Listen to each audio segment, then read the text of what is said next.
ನಮಸ್ಕಾರ, ಕನ್ನಡ ಒನ್ಗೆ ಸ್ವಾಗತ. ನಾನು ಭಾಗ್ಯನಾರಾಯಣ ಬೊಗವರ್ಪು. ಯತ್ನಾಳ್ ಮತ್ತು ಯಡಿಯೂರಪ್ಪ ಕುಟುಂಬದ ನಡುವಿನ ಜಗಳವನ್ನು ನಾವು ದಿನ ನೋಡ್ತಾ ಇದ್ದೀವಿ. ಅದು ಯಾವ ಮಟ್ಟಕ್ಕೆ ಹೋಗಿದೆ ಅಂದರೆ ನೀನಾ ನಾನಾ ಅನ್ನುವ ಮಟ್ಟಕ್ಕೆ ಹೋಗಿದೆ. ಯತ್ನಾಳ್ ಅನ್ನುವಂತಹ ಯಾವುದೇ ಅಧಿಕೃತವಾಗಿ ಪಕ್ಷದಲ್ಲಿ ಹುದ್ದೆ ಇಲ್ಲದಂತಹ ಕೇವಲ MLA ಆಗಿರೋ ಯತ್ನಾಳ್ ದಿನ ಬೆಳಗಾದರೆ ಯಡಿಯೂರಪ್ಪ ಬಿಡಿ, ಸೀನಿಯರ್ ಲೀಡ್ರ್, ಅವ್ರಿಗೂ ಸಹ ಈಗ ಕೇಂದ್ರ ಸಮಿತಿಯಲ್ಲಿ, ಚುನಾವಣಾ ಸಮಿತಿಯಲ್ಲಿ ಒಂದು ಸ್ಥಾನ ಇದೆ ಅನ್ನೋದನ್ನು ಬಿಟ್ಟರೆ ಬೇರೆ ದೊಡ್ಡ ಸ್ಥಾನ ಏನು BJPಯಲ್ಲಿ ಅಧಿಕೃತವಾಗಿಲ್ಲ. ಆದರೆ ಅವರ ಮಗ ವಿಜಯೇಂದ್ರ ಕರ್ನಾಟಕದ ರಾಜ್ಯ ಘಟಕದ ಅಧ್ಯಕ್ಷ, ರಾಜ್ಯದ ಅಧ್ಯಕ್ಷರ ವಿರುದ್ಧನೇ ಯತ್ನಾಳ್ ದಿನ ಬೆಳಗಾದರೆ ಏಕವಚನದಲ್ಲೇ ಬೈದಾಡುವಂತಹದ್ದು, ಏಕವಚನದಲ್ಲೇ ಅಟ್ಯಾಕ್ ಮಾಡುವಂತಹದ್ದು. ರಾಜ್ಯದ ಅಧ್ಯಕ್ಷನ ಮಾತು ನಾನು ಕೇಳಲ್ಲ, ಅವನ ಮಾತು ನಾನು ಕೇಳಲ್ಲ ಅಂತ ಹೇಳ್ತಿದ್ರು ಸಹ ಹೈಕಮಾಂಡ್ ಅಂತ ಒಂದಿದೆಯಲ್ಲ, ಅಲ್ಲಿ ಅಮಿತ್ ಶಾ, ಮೋದಿ ಅಂತವರು ಕೂತಿದ್ದಾರಲ್ಲ, ಅವರು ಯಾವುದೇ ಕ್ರಮಕ್ಕೆ ಮುಂದಾಗೋದಿಲ್ಲ. ಯತ್ನಾಳ್ ವಿರುದ್ಧ ಒಂದು ಹೇಳಿಕೆಯನ್ನು ಕೊಡೋದಿಲ್ಲ, ಉಚ್ಚಾಟನೆ ಬಿಡಿ, ಹೇಳಿಕೆಯನ್ನು ಕೊಡೋದಿಲ್ಲ. ನಿನ್ನೆ ವಿಜಯೇಂದ್ರ ಹೋಗಿದ್ರು ಡೆಲ್ಲಿಗೆ, ಉಚ್ಚಾಟನೆ ಮಾಡಿ ತೆಗೆದು ಬಿಸಾಕ್ರಿ ಯತ್ನಾಳ್ರನ್ನ, ಏನೂ ಆಗಲ್ಲ ಅಂತ ಹೇಳಿದ್ರೆ ಅಮಿತ್ ಶಾ ಹೇಳಿದ್ರಂತೆ ನೋ, ಅದಕ್ಕೆ ಅವಕಾಶ ಇಲ್ಲ, ಯತ್ನಾಳ್ರನ್ನ ತೆಗೆದು ಹಾಕೋಕ್ಕಾಗಿಲ್ಲ. ಹಾಗಾದರೆ ಏನು ನಡೀತಾ ಇದೆ BJPಯಲ್ಲಿ ಅಂತ ಒಳಗೆ ಹೋಗಿ ನಾವು ಕೆದಕ್ಕೆ ನೋಡಿದ್ರೆ ನಮಗೆ ಸ್ಪಷ್ಟವಾಗಿ ಅರ್ಥ ಆಗೋದು, ಇಡೀ ದೇಶದಲ್ಲಿ BJP ಏನಾಗಿದೆಯೋ ಅದರ ವಿರುದ್ಧವಾಗಿ ಕರ್ನಾಟಕದಲ್ಲಿದೆ ಅನ್ನೋದು ಅಲ್ಲಿರುವಂಥವರ ಸಂಕಟ. ಅಲ್ಲಿರುವಂಥವರು ಅಂದರೆ ಹೈಕಮಾಂಡ್ ಅಂತ ಕರೆಸ್ಕೊಳ್ಳುತ್ತಲ್ಲ, ಅವರ ಸಂಕಟ. BJPಯ ಹೈಕಮಾಂಡ್ ಅಂದಿದೆ, ಪಕ್ಷದ ಹೈಕಮಾಂಡ್ ಒಂದಿದೆ, BJPಯ ಹೈಕಮಾಂಡ್. ಅಲ್ಲಿ JP ನಡ್ಡಾ ಹೆಸರಿಗೆ ಒಂದು ಅಧ್ಯಕ್ಷ ಪಟ್ಟ, ರಾಷ್ಟ್ರೀಯ ಅಧ್ಯಕ್ಷ. ಆದರೆ ಎಲ್ಲ ನಿರ್ಧಾರಗಳನ್ನು ತೆಗೆದುಕೊಳ್ಳೋದು ಯಾರು ಅಂತ ಇಡೀ ಜಗತ್ತಿಗೆ ಗೊತ್ತು, ಅದು ಮೋದಿ ಮತ್ತು ಅಮಿತ್ ಶಾ ತೆಗೆದುಕೊಳ್ತಾರೆ. ಆದರೆ ಈ ಅಮಿತ್ ಶಾ ಮತ್ತು ಮೋದಿ ಅನ್ನುವಂತಹ ಡಿಸೈಡಿಂಗ್ ಫೇಸ್ಗಳು ಅಂತ ನಾವೇನಂತೀವಲ್ಲ, ಅವರ ತಲೆ ಮೇಲೆ ಒಬ್ಬರು ಇದ್ದಾರಲ್ಲ, ಅವರನ್ನು ಆಡಿಸುವವರು, ಅವರನ್ನು ಕೈ ಕಟ್ಟಿ ನಿಂತ್ಕೋ ಅಂತ ಹೇಳುವಂಥವರು RSS ಅಂತ ಒಂದು ಸಂಘಟನೆ ಇದೆಯಲ್ಲ, ಅದು ಅದರ ಬೆನ್ನಿಗೆ ಬಿದ್ದರೆ ಅಥವಾ ಅದರ ಹಿಂದೆ ಹೋದರೆ ನಮಗೆ ಸ್ಪಷ್ಟವಾಗಿ ಅರ್ಥ ಆಗುತ್ತೆ. ಇಡೀ ದೇಶದಲ್ಲಿ BJP ಏನಾಗಿದೆ, ಕರ್ನಾಟಕದಲ್ಲಿ ಬೇರೆ ರೀತಿ ಇದೆ, ಅದನ್ನು ಇಡೀ ದೇಶದ ವ್ಯವಸ್ಥೆಗೆ ತಗೊಂಡು ಬರಬೇಕು ಅನ್ನುವಂತಹದ್ದು RSS ಪ್ರಯತ್ನ. ಅಂದರೆ ಬೇರೆ ಏನೂ ಅಲ್ಲ, ಸುತ್ತಿ ಬಳಸಿ ಹೇಳ್ತಾ ಇದ್ದೀನಿ, ಬೇರೆ ಏನೂ ಅಲ್ಲ, ಬ್ರಾಹ್ಮಣರಿಗೆ ಎಲ್ಲ ಅಧಿಕಾರ ಇರಬೇಕು. BJP ಅಂದರೆ ಬ್ರಾಹ್ಮಣರ ಕೈಯಲ್ಲಿ ಇರಬೇಕು, ಬ್ರಾಹ್ಮಣರೇ ಡಿಸೈಡಿಂಗ್ ಫ್ಯಾಕ್ಟ್ ಆಗಿರಬೇಕು, which is not happening in Karnataka. ಅದು ಕರ್ನಾಟಕದಲ್ಲಿ ಸಾಧ್ಯ ಆಗ್ತಿಲ್ಲ. ಯಾಕೆ ಸಾಧ್ಯ ಆಗ್ತಿಲ್ಲ ಅಂದರೆ ಇಲ್ಲಿ ಲಿಂಗಾಯತರ ಕೈಯಲ್ಲಿ ಅದು ಇದೆ.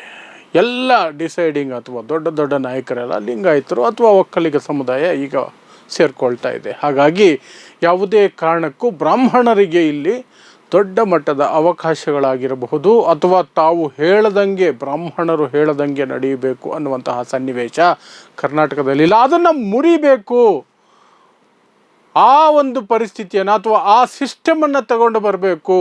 ಯಾವುದೇ ನಿರ್ಧಾರಗಳಾಗಿರ್ಬೋದು, ಬ್ರಾಹ್ಮಣರು ಹೇಳಿದ್ದೇ ನಡೀಬೇಕು. ಅದಕ್ಕೊಂದು ಪ್ರಯತ್ನ ನಿರಂತರವಾಗಿ ನಡೀತಾನೆ ಇದೆ.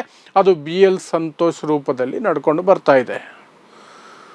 ರಾಷ್ಟ್ರೀಯ ಪ್ರಧಾನ ಕಾರ್ಯದರ್ಶಿ ಹುದ್ದೆಯಲ್ಲಿರುವಂತಹ BL ಸಂತೋಷ್, RSS ಮತ್ತು BJPಗೆ ನಡುವೆ ಕೊಂಡಿಯಾಗಿರುವಂತಹ BL ಸಂತೋಷ್ ಎಲ್ಲವನ್ನೂ ನಿರ್ಣಯಿಸಬೇಕು. ಕರ್ನಾಟಕದ BJPಯ ಎಲ್ಲರೂ ಹೋಗಿ BL ಸಂತೋಷ್ ಕಾಲಿಗೆ ಬಿದ್ದು ಬರಬೇಕು ಅನ್ನುವಂತಹದ್ದು BJPಯ ಆಸೆ.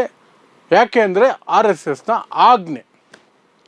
ಆದರೆ ಕರ್ನಾಟಕದಲ್ಲಿ ಅದು ಆಗ್ತಿಲ್ವಲ್ಲ. ಕರ್ನಾಟಕದಲ್ಲಿ ಪ್ರಬಲವಾಗಿ ಲಿಂಗಾಯತ ಸಮುದಾಯ ಅದನ್ನು ಕಂಟ್ರೋಲ್ ಮಾಡಿಕೊಂಡಿದೆ. ಯಡಿಯೂರಪ್ಪನವರು ಕಟ್ಟಿದಂತಹ ಪಕ್ಷ ಅನ್ನುವಂತಹದ್ದು ಬೇರೆ ಹೆಸರಿದೆ. ಹಾಗಾಗಿ BL ಸಂತೋಷ್ ಆಟ ನಡೆಯಲ್ಲ. ಕೆಲವು ವರ್ಷ ಅನಂತಕುಮಾರನ್ನು ಬಿಟ್ಟು ಆಟ ಆಡುವಂತಹ ಪ್ರಯತ್ನ ಮಾಡಿದ್ರು. ಬ್ರಾಹ್ಮಣರನ್ನು ಹೇಗಾದರೂ ಮಾಡಿ BJP ಕರ್ನಾಟಕವನ್ನು ಬ್ರಾಹ್ಮಣರ ಕೈಗೆ ಕೊಡಬೇಕು ಅಂತ ಪ್ರಯತ್ನಗಳು ನಡೀತು, ಅದು ನಡೀಲಿಲ್ಲ.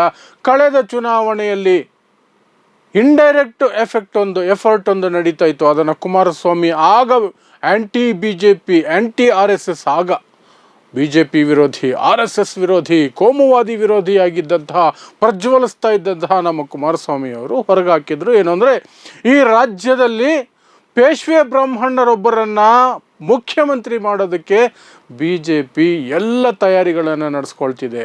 ಆ ಪೇಶ್ವೆ ಬ್ರಾಹ್ಮಣ ಬೇರೆ ಯಾರೂ ಆಗಿರಲಿಲ್ಲ, ಮಿಸ್ಟರ್ ಪ್ರಹ್ಲಾದ್ ಜೋಶಿ ಆಗಿದ್ದರು. ಸೊ ಇದು ಬಿ ಜೆ ಪಿಯ ನಿರಂತರ ಪ್ರಯತ್ನ. ಅನಂತಕುಮಾರ್ ಇಂದ ಹಿಡಿದು ಪ್ರಹ್ಲಾದ್ ಜೋಶಿ, ಬಿ ಎಲ್ ಸಂತೋಷ್, ಇದು ನಿರಂತರ ಪ್ರಯತ್ನ. ಅವರಿಗೆ ಅಧಿಕಾರ, ಮುಖ್ಯಮಂತ್ರಿ ಯಾರಾಗ್ತಾರೆ ಅನ್ನೋದು ಮುಖ್ಯ ಅಲ್ಲ. ಈಗ ಮೋದಿ ಪ್ರಧಾನಮಂತ್ರಿ ಆಗಿದ್ದರೂ ಸಹ ನಿರ್ಧಾರಗಳು ಬ್ರಾಹ್ಮಣರ ಕಡೆಯಿಂದ ಬರಬೇಕು. ಇವರು ಎಕ್ಸಿಕ್ಯೂಟ್ ಮಾಡೋದಕ್ಕೆ, ತಲೆಬಾಗಿಸಿ ಎಕ್ಸಿಕ್ಯೂಟ್ ಮಾಡೋದಕ್ಕೆ ಮಾತ್ರ ಇರಬೇಕು. ಅದೇ ರೀತಿ ಕರ್ನಾಟಕದಲ್ಲೂ ಇರಬೇಕು ಅನ್ನುವ ಪ್ರಯತ್ನದ ಭಾಗವಾಗಿ ಹೇಗಾದರೂ ಮಾಡಿ ಈ ಯಡಿಯೂರಪ್ಪನವರ ಹೋಲ್ಡನ್ನು ಒಡೆದು ಹಾಕಬೇಕು, ಲಿಂಗಾಯತರ ಹೋಲ್ಡನ್ನು ಹೊಡೆದು ಹಾಕಬೇಕು ಅಂತ ಯತ್ನಾಳ್ ಅನ್ನುವಂತಹ ಬಕ್ರಾನ ತಂದು ನಿಲ್ಲಿಸಿದ್ದಾರೆ. ಆ ಬಕ್ರಾಗೆ ಅದು ಅರ್ಥ ಆಗ್ತಿಲ್ಲ. ಯಾವ ಸಮುದಾಯ ಬಸವಣ್ಣ ಅವರನ್ನು ದಿನ ಬೆಳಗಾದರೆ ಕಾಡಿತ್ತೋ, ಯಾವ ಸಮುದಾಯ ಬಸವಣ್ಣರನ್ನು ಏನೆಲ್ಲ ರೀತಿಯಲ್ಲಿ ಹಿಂಸಿಸಿತ್ತೋ, ಅವರ ಜೀವಕ್ಕೂ ಕುತ್ತು ತಂದಿತ್ತೋ, ಆ ಸಮುದಾಯದಿಂದ ಬಂದಿರುವಂತಹ ತನ್ನನ್ನೇ ಬಳಸ್ಕೊಂಡು ತನ್ನದೇ ಸಮುದಾಯವನ್ನು, ತನ್ನದೇ ಸಿದ್ಧಾಂತವನ್ನು, ಬಸವಣ್ಣನವರ ಸಿದ್ಧಾಂತವನ್ನು ಹೊಡೆದು ಹಾಕ್ತಿದ್ದಾರೆ ಅಂತ ಈ ಬಕ್ರಾಗೆ, ಯತ್ನಾಳ್ಗೆ ಅರ್ಥ ಆಗ್ತಿಲ್ಲ. ಇವರು ಹೇಳ್ದಂಗೆ ಕುಣಿತಿದ್ದಾರೆ, just because of enmity with Yediyurappa and family.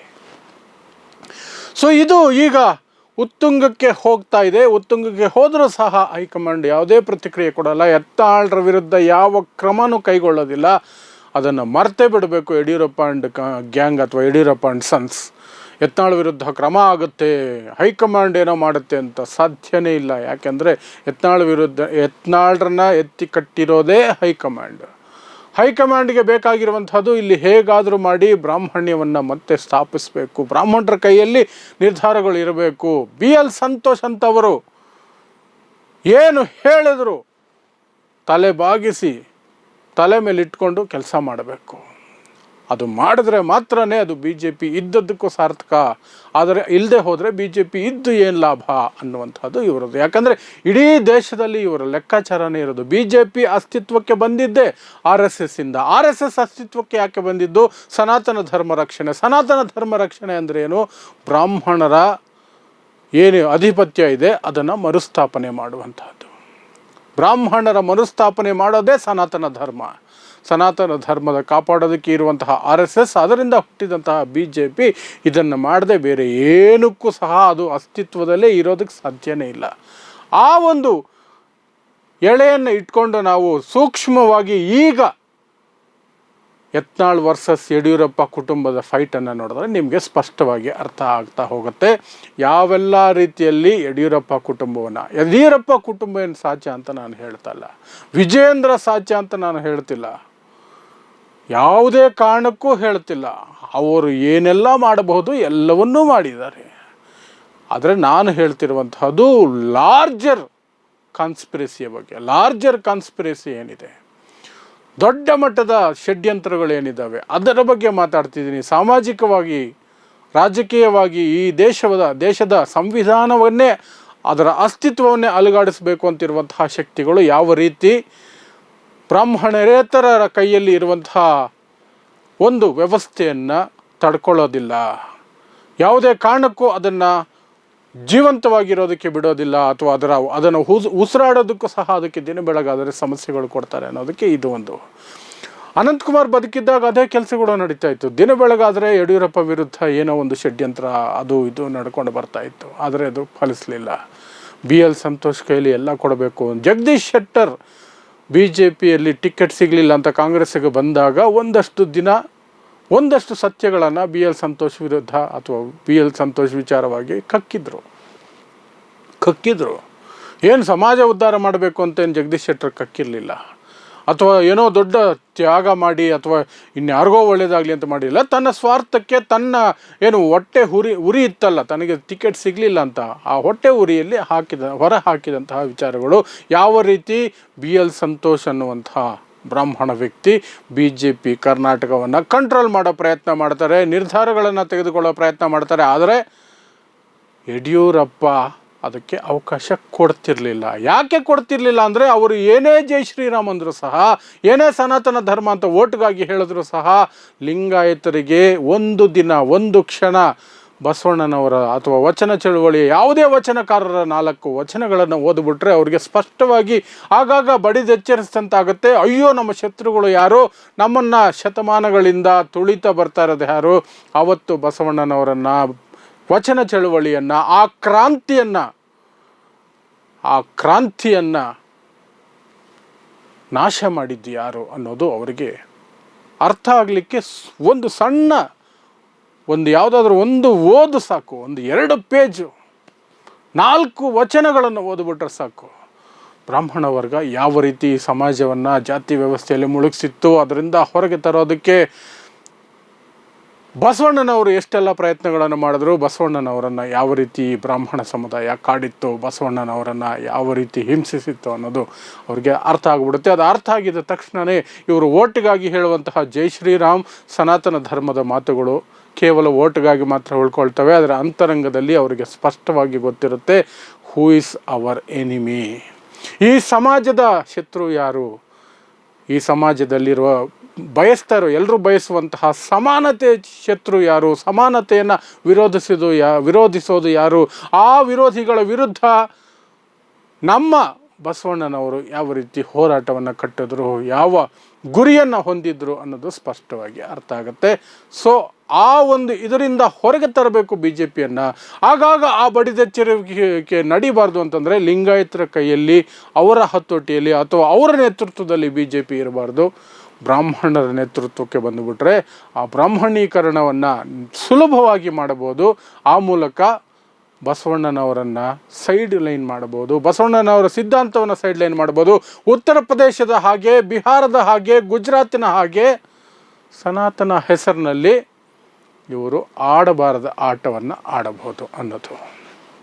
So ಸದ್ಯದ ಪರಿಸ್ಥಿತಿಯಲ್ಲಿ ಯತ್ನಾಳ್ ವರ್ಸಸ್ ಯಡಿಯೂರಪ್ಪ ಅವರ ಸಂಘರ್ಷವನ್ನು ನಾವು 800 ವರ್ಷಗಳ ಹಿಂದಕ್ಕೆ ಹೋಗಿ ಸಹ ನೋಡಬಹುದು ಅಂತ ನನಗನ್ನಿಸ್ತು. ಹಾಗಾಗಿ ಈ ಎಲ್ಲ ವಿಚಾರಗಳನ್ನು ನಿಮ್ಮ ಮುಂದೆ ಇಟ್ಟಿದ್ದೀನಿ. ನಿಮಗೆ ಇದರ ಬಗ್ಗೆ ಏನು ಅನಿಸುತ್ತೆ ಅನ್ನೋದ್ರ ಬಗ್ಗೆ ಒಂದಷ್ಟು ಕಾಮೆಂಟ್ ಮಾಡಿ ತಿಳಿಸಿ.